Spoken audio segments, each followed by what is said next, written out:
আসসালামু আলাইকুম রহমতুল্লাহ। সকালবেলা আসছিলাম ঘাস কাটার জন্য আর কি। তো চিন্তা করলাম ঘাস কাটতে আসছি, তাহলে আপনাদের একটা বিষয় বলি।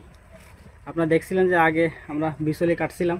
তো মূলত এর আগে আমরা হাতে বিচলি কাটতাম বলে আমাদের তেমন একটা ধারণা ছিল না যে আমাদের প্রতিনিয়ত কেমন বিচলি লাগে। তো আমরা পরবর্তীতে আপনি মেশিনের মাধ্যমে একবারে কিছু বিচলি কেটে নিয়েছিলাম, মানে হাফ কানের মতো বিচলি কেটলাম, যদিও বেশি ছিল। তা আসলে ওই বিচলিগুলো আর কি আমার 4টা গরু, তার ভিতরে আপনার 2টা গাভী গরু আর 2টা ষাঁড় গরু, যদিও তুলনামূলক ষাঁড় গরু কম খায়, আপনার গাভী গরু বেশি খায়। তা ওই বিচলিগুলো আমার অনলি 13 দিন গেছে আর কি।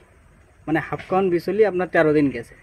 তা আপনি চিন্তা করতে পারেন, মানে হাফকন বিচলি তাহলে আপনার মাসে কিন্তু 1 কাউন্ট বিচলি আপনার 1 মাস যাচ্ছে না।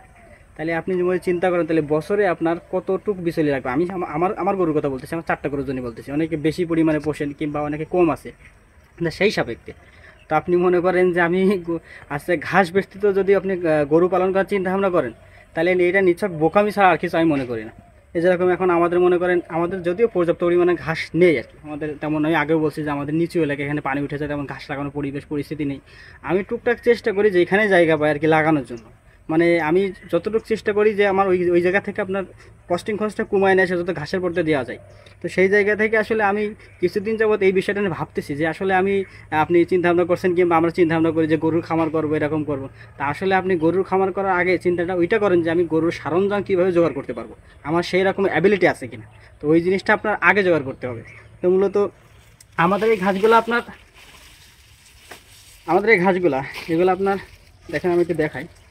দেখেন, এটা কিন্তু আমি এক এক চিমটি পরিমাণও সার দেই না, এইভাবে শুধু লাগাই রাখছি। তো মূলত আমরা ঘাসগুলো লাগাই কীভাবে, দেখেন এইখান থেকে আর কি আমরা এই একটা গিরে রাখবো, আর এইখান থেকে আর একটা গিরে এই পর্যন্ত রাখবো।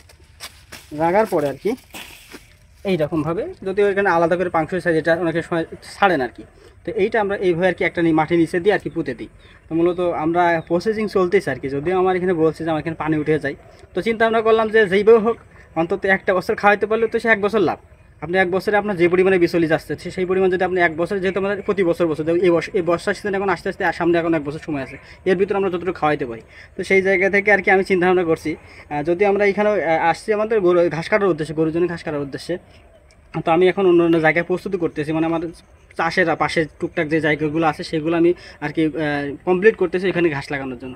তো আসলে যে বিষয়টা আপনাদের বললাম, সকলে এই বিষয়টা মাথায় রাখবেন। হয়তো আমার উপদেশ অনেকের ভালো নাও লাগতে পারে, তবে চেষ্টা করি আর কি যতটুকু আপনাদের সত্যিটা জানানোর জন্য। আপনাদের মিথ্যা জানাতে আমার লাভ নেই, যতটুকু চেষ্টা করি যে আপনাদের সঠিক পরামর্শ দেওয়ার জন্য। যদি আমার বিষয়গুলো আপনাদের ভালো লাগে তো অবশ্যই জানাবেন।